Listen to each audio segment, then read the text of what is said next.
una manzana,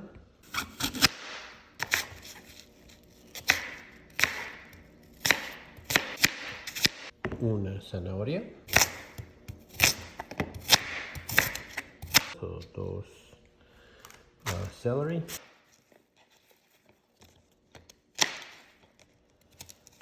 y lo más importante va a ser la mitad de uno de estos.